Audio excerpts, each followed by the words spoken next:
বাংলাদেশ যদি অস্থিতিশীল থাকে, ঘোলা পানিতে মাছ শিকার করতে পারবে অনেকেই। বাংলাদেশ যদি অনিরাপদ থাকে, ঘরে ঘরে যদি দ্বন্দ্ব থাকে, ঝগড়া থাকে, গৃহযুদ্ধ যদি লেগে থাকে, এক বাংলাদেশি নাগরিক অন্য বাংলাদেশির বুকে যদি প্রতিদিন ছুরি মারে, তাহলে রাজনৈতিক বেনিয়ারা, পুঁজিবাদীরা এবং বিদেশি স্বার্থ সংশ্লিষ্ট গোষ্ঠীরা তারা এখান থেকে সুবিধা লুটতে পারবে। আজকে জামাতে ইসলামী সহ এনসিপি সহ একটি বিদেশি বলয় অন্তর্বর্তী সরকারের কাঁধে বন্দুক রেখে তারা ক্ষমতাকে ব্যবহার করছে, এনজয় করছে। তারা চাচ্ছে এই বাংলাদেশ যতটা অস্থিতিশীল থাকবে, যতদিন অনিরাপদ থাকবে, যতদিন অগণতান্ত্রিক অনির্বাচিত পদ্ধতিতে একটি শাসন বা সরকার ব্যবস্থা চলবে, ততদিন তারা মজা লুটতে পারবে, তারা ফায়দা লুটতে পারবে। অথচ সারা পৃথিবী তাকিয়ে আছে।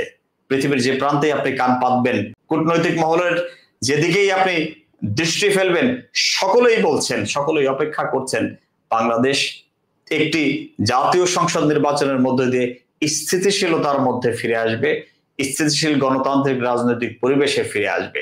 আজকে বিনিয়োগকারীরা বিনিয়োগ করছেন না, বিদেশি বিনিয়োগ এখান থেকে সরে যাচ্ছে, দেশি বিনিয়োগকারীরা ক্ষতিগ্রস্ত। আমাদের এসএমই খাত থেকে শুরু করে আমাদের গার্মেন্টস ইন্ডাস্ট্রি থেকে শুরু করে এভরিহোয়ার সমস্ত জায়গায় আমরা আজকে নানান রকম সংকটের মধ্যে আছি, বিপর্যয়ের মধ্যে আছি, দেখবার কেউ নেই।